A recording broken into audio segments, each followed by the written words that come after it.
Hello there. This is day 11. Oh my God, I was moved and really kind of laughed a little bit for this topic for today, the lesson that I learned.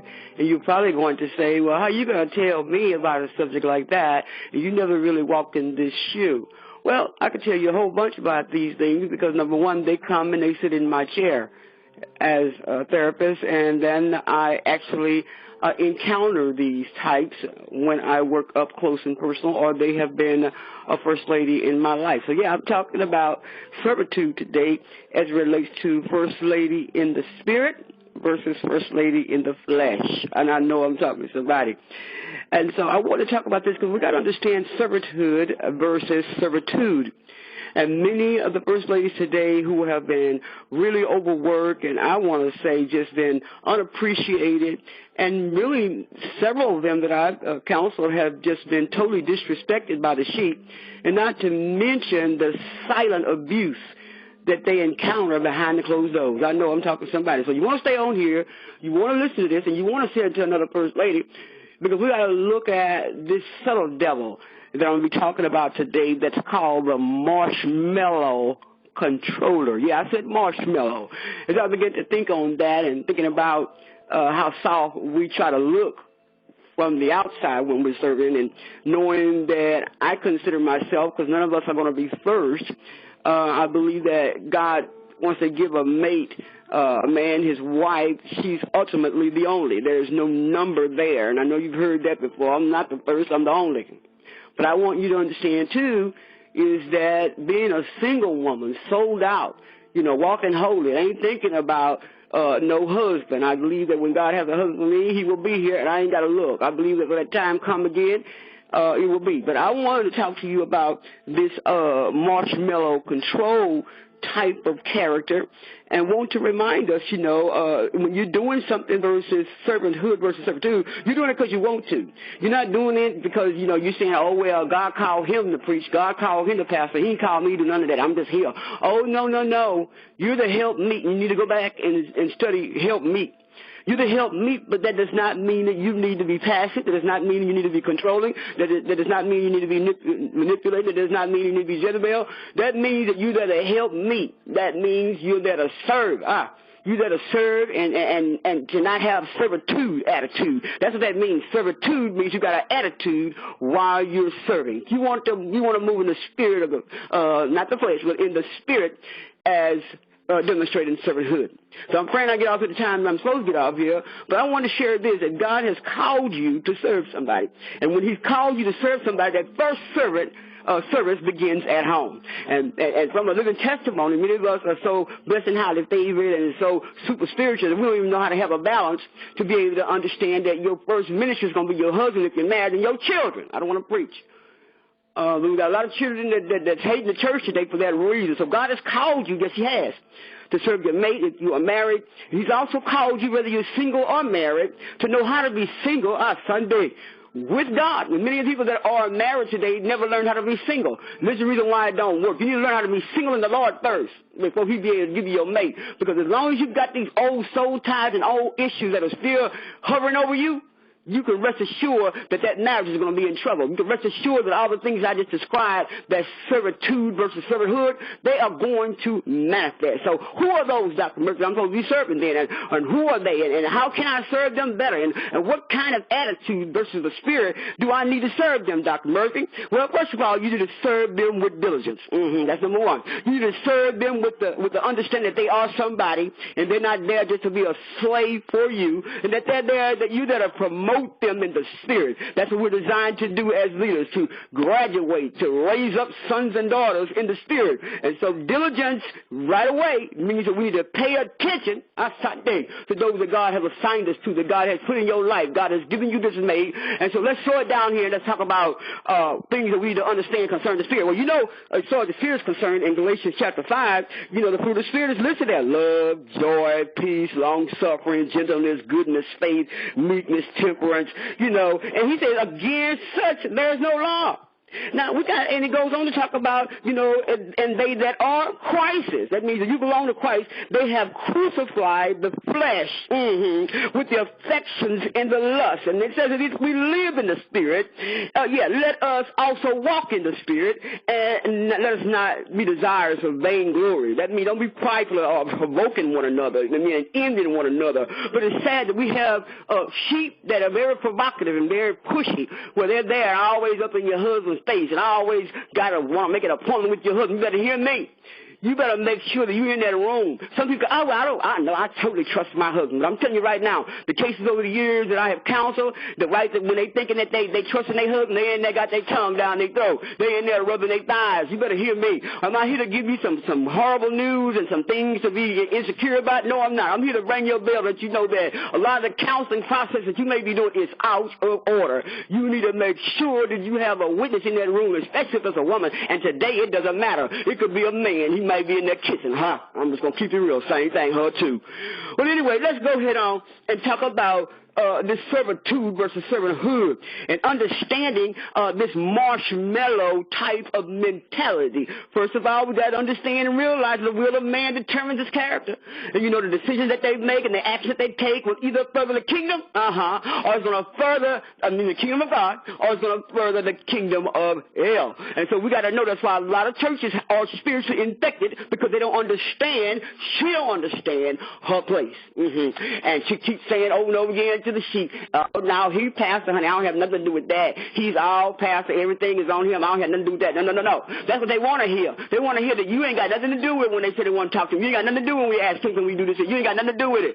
See, that's why we have separation, because nobody is talking about unity. Nobody's talking about help me. You're just trying to run everything by yourself as a pastor, if you're listening. But your wife is there to help meet you. And many of them don't meet the qualifications of that thing. This is the reason why we marry what we actually, God may be showing you this a soul tie from your past, and you marry these things, same thing to woman. And so now you're trying to take sex and your beautiful clothes and your shape and all that, thinking that's going to keep a man hooked in and tied in. But guess what? Everything that's in us that is not of God has got to surface. Lord, help me today. At its opportune time. So let's talk about the marshmallow type of control personality, because many of these women don't understand that the spirit and the soul, it lives in your body.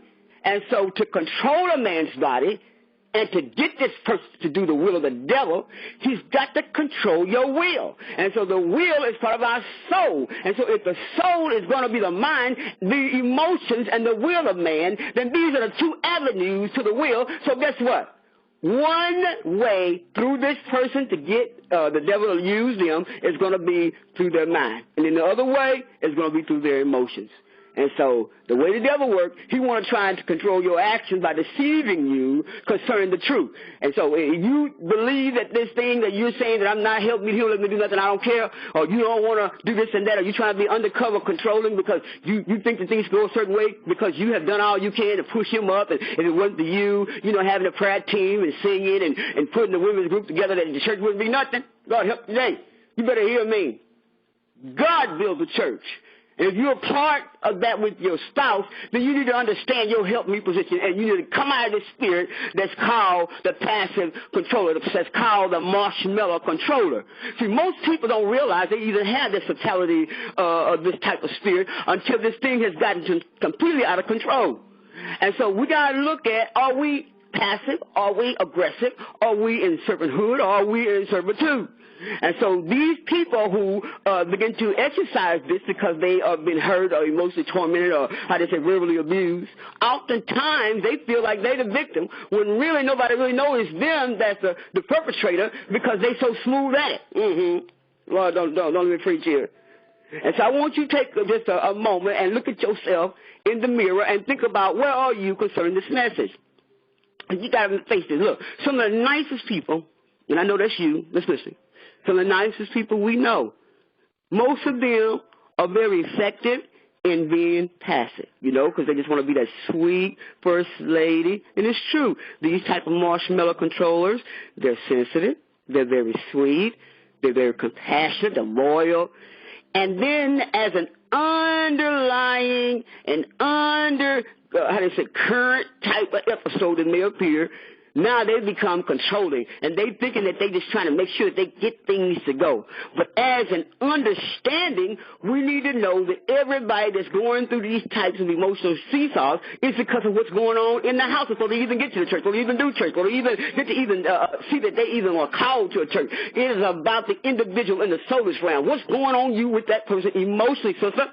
And so those people who are going through the situation, or the people who are allowing them, if they don't take a stand to confront, or not argue, but to confront or defend what God has called you to do in that church, and not be so passive and not be controlling. But you got to understand that this passive control, as far as people are concerned, these people, they tend to have this loving type of mentality, but at the same time, they're very controlling and manipulative. And so just think about this. People that are married, and I know maybe your husband might be an Ahab, you know, a whole lot of strong women has wound up marrying Ahab because they get to do whatever they want to do with them. But this passive control, these type of behaviors, and those who are married, you know, have some passive husbands or passive wives, but this passive control, the people that love them begin to see that they're beginning to echo things. They're not really demonstrating that true love. So they begin to echo things just to get it over with or get away from me. And they'll say stuff, especially if you're married, whatever you say, honey. Oh, it's up to you. It's up to you. Whatever you want to do. I'm just here. But these people are often driven by their own overwhelming need to be liked, to be accepted. And that's why a lot of first ladies feel lonely, feel depressed, feel left out. That's why there's so many kinds of people that are around them, they can't even decipher who's there to manipulate them because they are so sensitive, they're so compassionate to try to serve, and yet they're being bullied in the spirit, yet they're being disrespected. And so they tend to put on this pity party when actually they have went too far being a marshmallow to the point they begin to turn into what you call putty, and they can't even take a stand. They don't know what to say no more because they want to shake, they don't want to rock the boat because they figure their husband's going to read them their right off the pulpit. You need to get with me and not first lady. They do that. I've seen it happen.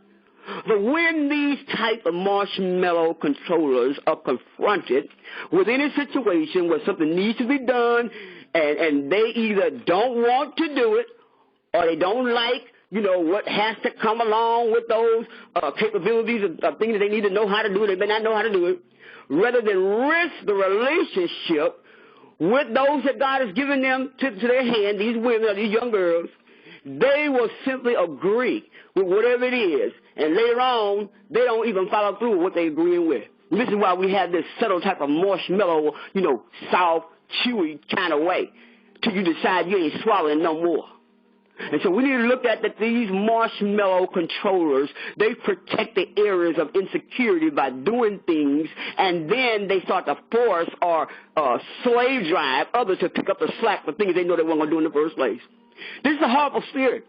And so the end result is simply this, that these people that are up close and personal with you, they tend to take on more responsibility. You know, they tend to say that I'm here to help you when you never even ask them.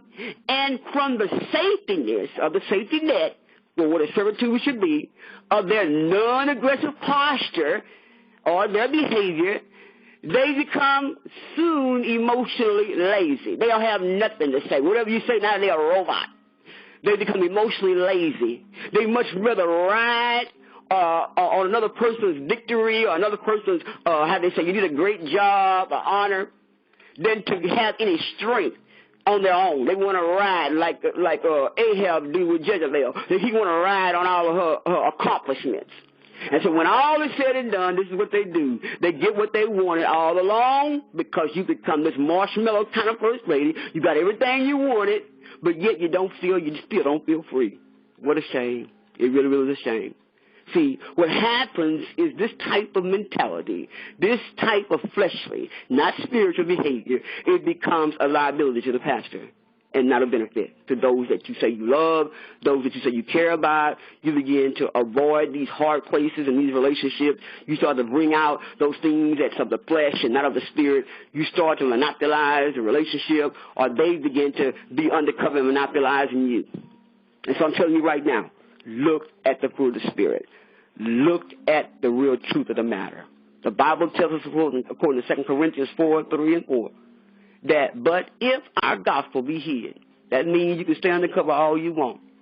It is hid to them that are lost, and whom the God of this world has blinded the minds of them which believe not, lest the light of the glorious gospel of Christ, who is the image of God, should shine on to them. Check it out.